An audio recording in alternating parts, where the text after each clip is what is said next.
Jitters in Trumpistan as the Donald's approval rating starts to fall. Not as a result of rounding people off the street and shipping them to an El Salvador jail.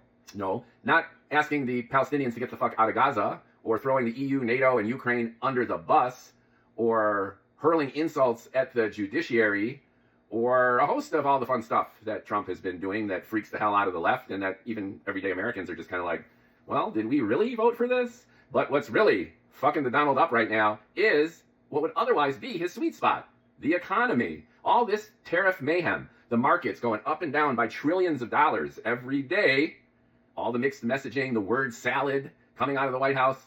People are starting to get a little freaked out, like, what the actual fuck? Now, part of this is fear of recession. There's no guarantee that we're going to go in the toilet, but the indicators already are bad. And what everyone is feeling is an increase in prices, an increase in inflation, and a reduction in overall demand for services, for products, because of these insane, ginormous, constantly shifting, made-up tariffs. Now, the icing on the cake of this is Trump's open animosity now to the chair of the Federal Reserve, Jerome Powell. I think Trump just tweeted from Truth Social that this guy's termination is long overdue. Now, let's unpack this for just a second. First off, El Presidente cannot can the chair of the Fed unless there's due cause for this. Namely, the Fed chair shows up drunk or demonstrably incapable of doing his job. Apparently, according to the law, it's forbidden for the president to fire this guy just because they disagree about economic policy. The whole point of this guy's job is to maintain independence, but also to confer with his own internal minions. Apparently, there's a voting body of like 11 or a dozen experts, and they decide policy. They decide whether to, most critically, raise or lower interest rates. Now, the source of this disagreement and the essence of the clusterfuck is the fear of stagflation. Now, the U.S. hasn't endured this in a bad way, really, for a long time. I grew up in the 70s with the oil embargo and the hostages and all that bullshit, and we had stagflation, which meant that there was inflation at the same time that consumer demand was down because of high rates of unemployment, high energy prices. It's stagnating inflation. Inflation, traditionally, is simply the result of demand outpacing supply, so everyone selling you shit can charge more. It's no more complicated than that, at least in principle.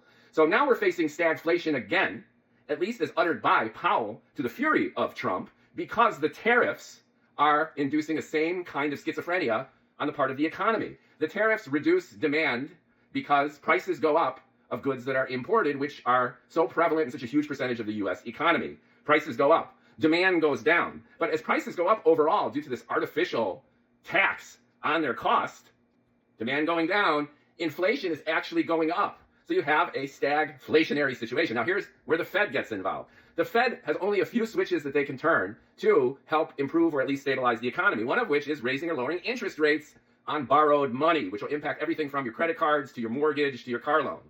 Now here's the problem. Powell, with his dozen or so experts, have concluded that we're heading into this recessionary environment because of the tariffs.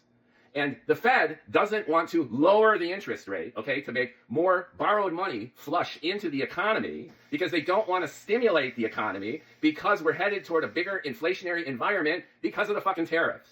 Trump wants him to lower interest rates to boost the economy. But as Powell mentions, you're going to do that in a stagflationary environment. So as you lower the interest rates, ostensibly there to help the economy, to boost the market, the stock market, inflation is going to skyrocket even farther up.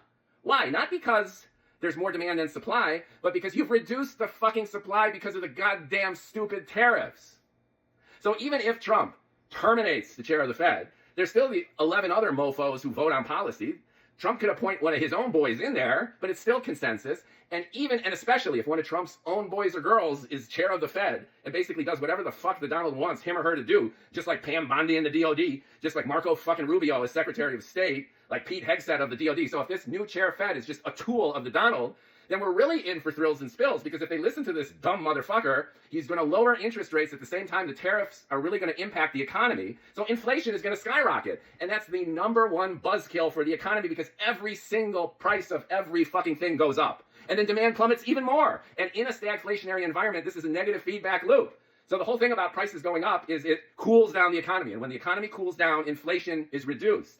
But because of the goddamn tariffs, cooling down the economy ain't going to help, because supply is reduced, demand is reduced, and we're all fucked. That is all.